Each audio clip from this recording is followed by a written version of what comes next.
Seja bem-vindo. Nessa série, o Evangelho segundo João, o Espiritismo e o inconsciente puro. Eu sempre, em todo capítulo desse, eu faço questão, desde o início, de dizer por que essa razão dessa tríade que eu fiz, o Evangelho segundo João, o Espiritismo e o inconsciente puro. O Evangelho segundo João, porque é o mais espiritualizado de todos os 4 evangelhos. Todos os 4. O Evangelho de João é que mostra realmente o Cristo. Conhecendo o Evangelho de João, estudando, entendendo, você começa a ter uma ideia do Cristo. E tendo uma ideia do Cristo, você tem uma ideia de Deus. Então, conhecer Deus, como Jesus mesmo diz, que conhecendo Ele, conhece o que o Pai quer que diga. Tem ideia do Pai. E, ao mesmo tempo que conhece Jesus, o Espiritismo é a chave para que você abra esta porta. O Espiritismo é uma pedagogia de você poder entender o Cristo. Por isso que o Espiritismo mostra o Cristo sem aquelas roupagens que alguns dogmas do cristianismo oficial traz. Não estou fazendo crítica a ninguém. Quem sou eu para fazer crítica? Eu conheço tantos mestres no meio evangélico, no meio católico, anglicano, ortodoxo, que é profundo estudioso do Cristo. Mas o Espiritismo abre um leque de apresentar o Cristo com uma roupagem um pouco diferente, que nós precisávamos que você conhecesse, porque muitas vezes critica sem nunca ter lido as 22 obras do Allan Kardec. Para conhecer o Espiritismo, tem que conhecer as obras do Allan Kardec, senão não dá para conhecer. Para conhecer o Cristo, também tem que ler as obras do Cristo. E o Evangelho de João é um evangelho fantástico. Os outros são belíssimos. São belíssimos. Eu, quando vejo o Marco, aquele pragmatismo do Marco, mostrando Jesus o servidor, que coisa fantástica, coisa de estilo romano mesmo. Quando eu vejo o Evangelho do João, do Lucas, mostrando Jesus o ser perfeito, com aquela beleza que escreve os gregos, os poetas gregos, é uma coisa fantástica de bela. E o Mateus escrevendo para o povo hebreu, mostrando Jesus é o mesmo Messias, é o mesmo Cristo que os velhos profetas do Velho Testamento falavam. Isso é uma coisa fantástica. Mas o João, ele mostra, ele abre um leque, um entendimento impressionante. E o Espiritismo faz essa compreensão. Agora, o inconsciente puro é porque o inconsciente puro é onde você vai entender a profundidade do inconsciente. O inconsciente tem muitas coisas dessa vida atual que você não lembra, mas está ali o que o Jorge André chamava de inconsciente atual. O inconsciente passado e arcaico são coisas que já estão armazenadas no nosso inconsciente de outras e outras vidas, mas está armazenada aí no perispírito. O inconsciente puro é a parte que Deus armazenou em cada um. Por isso que o inconsciente puro é indestrutível, nada destrói o inconsciente puro. É a parte divina. E aí você, conhecendo a parte divina de Jesus, você vai ter uma ideia pálida das possibilidades da sua parte divina. Por isso, esta parte divina que está dentro de cada um, que os companheiros futuramente das igrejas, das filosofias, da psicologia, da psiquiatria, da medicina de um modo geral, da educação, vai trazer essa informação para o atual consciente nosso, para que a força, o ego, a força organizadora, mostre que esse inconsciente puro é que vai para dominar em cima, à proporção que o homem foi evoluindo na direção de Deus. Por isso que essa ligação, para que você possa entender. Depois eu vou fazer um simpósio só sobre inconscientes, para que nós pudéssemos entender isto profundamente. Profundamente. Pelo menos espero que seja didático quando eu falar. Mas a lição de hoje, que está no capítulo do João, no capítulo 16. O capítulo 16, que eu defini aqui como 16b, porque ele vai do 25 até o 33. É a segunda parte que ele diz, palavras de despedida.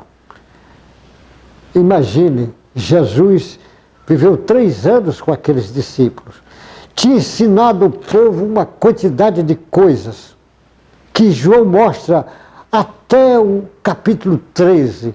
Jesus no meio da multidão ensinando. Mas do 13 para cá, até o 17, Jesus está ensinando para os discípulos. Está só falando para os discípulos. Depois ele vai, praticamente é quase Jesus sozinho, mas ele falando para os discípulos. E essas lições para os discípulos, por isso que naquela quinta-feira Jesus dá informação sem parar, porque é como se tivesse poucas horas ainda com ele ali, para ensinar. E aí ele já está perto de ser preso. E ele diz, olha como é que João escreve, palavras de despedida. É como se Jesus estivesse se despedindo dos discípulos. Dizer, olha, até breve. Ele não está dando até Deus, até breve. Porque daqui a pouco eu vou ser crucificado. Aí vocês depois vão me encontrar. Eu vou ficar ainda 40 dias aqui encontrando vocês, porque eu vou me materializar, vocês vão ficar vendo. Depois da crucificação, vou ficar aparecendo. Mas depois eu não vou ficar aparecendo. Mas está se despedindo. E ele sabe o significado daqueles discípulos que ele ensinou e que ia dar continuidade ao trabalho dele, como deram.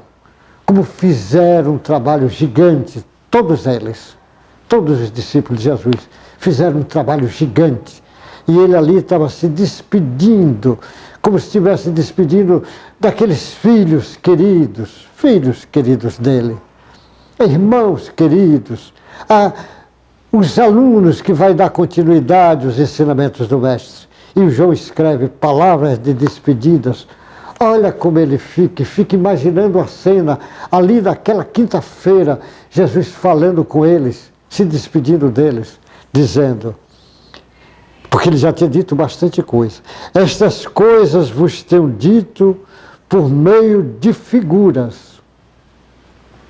Vem a hora em que não mais vos falarei por meio de comparações. Jesus trabalhou muito comparações, parábolas, figuras, ensinando. Mas vos falarei claramente a respeito do Pai. Ele diz, vai falar claramente a respeito do Pai. Ele diz, naquele dia pedireis em meu nome e não vos digo que rogarei ao Pai por vós, porque o próprio Pai vos ama, visto que me tendes amado e tendes crido que eu vim por parte do Pai. Vim do Pai e entrei no mundo. Todavia, deixo o mundo e vou para o Pai. Olha o que ele está dizendo. Jesus estava vivendo o Espírito que tinha bilhões de anos na nossa frente, vivendo no Espírito, na condução do Espírito puro, crístico, com aquela milhões de seres angelicais junto dele, governando a Terra e essa constelação.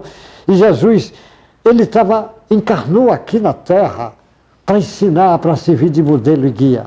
Ele estava vindo a pedido do Pai para ensinar essas crianças espirituais que moram na Terra sobre o Pai. Ele veio para falar do Pai, para exaltar. Ele veio para acordar a essência do Pai que está dentro de cada um. Por isso que Jesus diz, eu vim para estar lá, acordar o reino de Deus que está dentro de cada um. O reino de Deus será instalado no coração humano e Jesus veio para fazer isto. E ele veio, fez e vai completar o trabalho dele que ainda não terminou. O Consolador prometido, que é o Espírito da verdade, que na realidade o Espiritismo trazendo Jesus de volta para a sociedade. Aí ele diz que ele vai voltar para o Pai, dizendo ali para os discípulos. É como, imagina uma mãe dizendo para o filho, eu vou voltar, aí se despedindo. Ele diz, disseram os seus discípulos, agora que falas claramente e não empregas nenhuma figura, porque Jesus agora não está empregando nenhuma figura, ele está dizendo claramente. Olha como ele diz, naquele dia pedires em meu nome, não vos digo que rogarei ao Pai por vós, porque o próprio Pai vos ama, porque o Pai está dentro de cada um e Jesus vai acordar isso, então ele ama, cada um de nós é filho de Deus. Deus nos ama antes da gente ter conhecimento que Deus existe, ele já nos amava. E agora que você toma conhecimento, que acorda para o Cristo, que o Cristo vem acordar em cada um de nós, aí então fica muito mais fácil. Ele diz, visto que tendes amado e tendes crido em mim, vim da parte de Deus, vim do Pai e entrei no mundo. Todavia deixo o mundo e vou para o Pai. Deixo o mundo fenomênico, deixo esse mundo material, e mundo que é uma ilusão, como diz o Salomão. Esse mundo que na realidade é reflexo da essência de Deus. Como o nosso corpo é reflexo do nosso perispírito, o nosso perispírito é reflexo do nosso espírito. Então, as coisas que acontecem aqui, antes aconteceu no mundo espiritual. Então ele está dizendo, disseram os seus discípulos, agora que falas claramente e não emprega nenhuma figura, agora vemos que sabe todas as coisas e não precisa de que alguém te pergunte por isto. Cremos que, de fato, vieste de Deus. Os discípulos disseram, cremos que realmente vieste de Deus. Primeiro, porque eles assistiram, eles viram os sinais, como diz João, que Jesus fazia. Eles viram Jesus curar cego, aleijado, leproso, cego, surdo, mudo, obsediado. Eles viram os ensinamentos que Jesus deu. Eles viram Jesus tendo domínio sobre o vento, sobre o mar, Jesus andando sobre o mar. Eles viram essas coisas. Viram as multiplicações, a multiplicação dos pães e dos peixes. Eles viram que Jesus foi capaz de fazer numa figura como Madalena, eles mesmos que eram pescadores rudes, que cresceram tanto depois que conheceram Jesus. Aí ele diz, respondeu-lhe Jesus, credes agora? Eis que vem a hora e já é chegada, em que sereis dispersos. Ele está dizendo, em que vocês serão dispersos, cada um para a sua casa, e me deixareis só. Contudo, não estou só, porque o Pai está comigo. Estas coisas vos tenho dito para que tenha paz em mim. No mundo passais por aflição, mas tende bom ânimo, eu venci o mundo. Ele está dizendo que chegou a hora agora da dispersão. E vai dispersar. As pessoas, e os discípulos iam dispersar. Ia sair inicialmente com medo. Eles iam fugir com medo. Mas logo depois ia começar, como Maria ensinava, ele vai ensinar as coisas que Jesus nos ensinou. Ele ia ensinando alegria.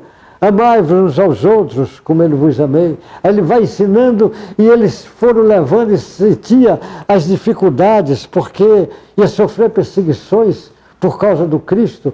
Porque, como Jesus disse, ele não é desse mundo, e quem estiver ensinando as coisas que não é desse mundo, mas que é o mundo real, verdadeiro, que é o mundo de Deus, não vai ser entendido. E ele, dizendo isso e mostrando sobre isto, e ele fala, já no fim, já próximo de encerrar o seu trabalho, mas tem de bom ânimo, eu venci o mundo. Ele está dizendo para ter bom ânimo, que você também vence o mundo. Jesus usava muita expressão, ele dizia, coragem, bom ânimo, alegrai-vos que eu vim trazer boa nova. Coragem faz parte das virtudes da essência divina. Não a coragem A coragem como virtude divina, a coragem daqueles mártires, a coragem de Jesus de ir para a cruz, a coragem de Maria silenciar diante daquele sofrimento todo. Mas as pessoas, em vez de ter coragem, ele tem medo, e medo é coisa do ego.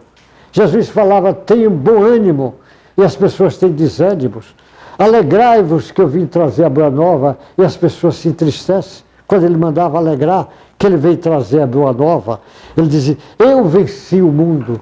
Ele está dizendo que nós também podemos vencer o mundo, porque ele venceu. Vencer o mundo não é você esquecer que está reencarnado.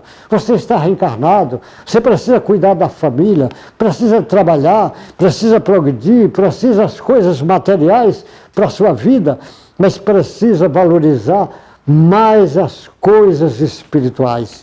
Eu fico imaginando aquela despedida de Jesus, naquele instante próximo de ser preso, se despedindo, mandando os discípulos dele ter coragem, dizendo que eles vão ter dificuldades, que vão ser perseguidos, vão dispersar, vão procurar, mas que não tenha medo, que ele estará com ele até o fim.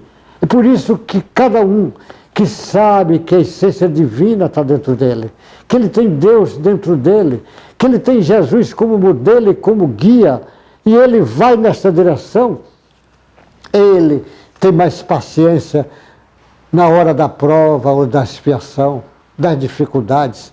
Não é que ele resolve a dificuldade, mas ele tem mais paciência, porque ele usa a força da oração, da fé, ele tem certeza que momentaneamente é que está passando esse momento difícil, mas é só um momento. Tinha calma, tinha esperança, que Jesus disse que ficaria com os seus discípulos até o fim de todas as épocas. Os discípulos de Jesus não é só aqueles do início, são todos os seguidores de Jesus. E você, tomando Jesus como modelo e guia, você também é discípulo de Jesus. Aprenda com ele. Ele está dizendo, eu venci o mundo, tenha bom ânimo, não tema, como ele dizia, não tem medo, não tem mais. Ele fala com os discípulos na hora que estava ali no mar, eles com medo, Jesus diz, não temas, quando ele vinha andando sobre a água, e o Pedro até se espanta quando vê aquilo, ou quando ele estava no barco dormindo, eles com medo do barco, Jesus levanta e diz, não temas, homens de pouca fé. Ele não tema e manda o mar silenciar o vento, e os discípulos se assombram e diz, quem é esse homem que até o vento obedece, o mar obedece? Esse homem é um dos construtores da terra, está desde o início da formação da terra. Jesus tem bilhões de anos na nossa frente. Nós temos que agradecer a Deus nessa palavra de despedida, nós tínhamos que agradecer a Deus, os discípulos dizer, agradecer a Deus, como ele diz, agora eu sei que foi enviado de Deus, agradecer a Deus que permitiu aqui na terra encarnar-se o Mestre Jesus de Nazaré, para nos ensinar, para nos mostrar o caminho. Por isso que ele disse, eu sou o caminho que leva a Deus. Por isso que ele vai mostrando o caminho, ele vai dizendo que ele é o bom pastor. Graças a Deus, Deus, ó inteligência suprema do universo, causa primária de todas as coisas. Muito obrigado por ter permitido que aqui na terra encarnasse o Mestre Jesus, Jesus de Nazaré, para nos ensinar, para servir de guia e de modelo, e dar-nos força para que nós possamos realmente ir atrás, seguindo as pegadas desse Mestre. Nós não sabemos quanto tempo demora ainda para encontrá-lo, mas se formos seguindo as pegadas do Mestre, sei lá, 1000 anos, 10.000 anos, 50.000 anos, 100.000 anos, 1 milhão de anos, mas um dia encontraremos e agradeceremos pessoalmente. Jesus, muito obrigado por ter deixado o teu Evangelho para nós aproveitar e desfrutar. Muito obrigado, João, por ter escrito essas páginas. Você que viveu junto de Jesus, ter nos ensinado essas lições belíssimas. Muito obrigado, meu irmão João Evangelista. Você também é um mestre. o mestre que veio nos ensinar Jesus. Muito obrigado ao Ferreira, que traduziu essas linhas para que nós pudéssemos ler hoje e tendo uma ideia muito pálida ainda do que é o Mestre Jesus. Muito obrigado, muito obrigado, muito obrigado. Deus te guarde, meu irmão, você e tua família, teus parentes, teus amigos, encarnados e desencarnados. Muito obrigado por você estar tendo a consideração, dando a consideração a mim de assistir esses vídeos. Muito obrigado, muito obrigado, muito obrigado. Até o próximo encontro nosso.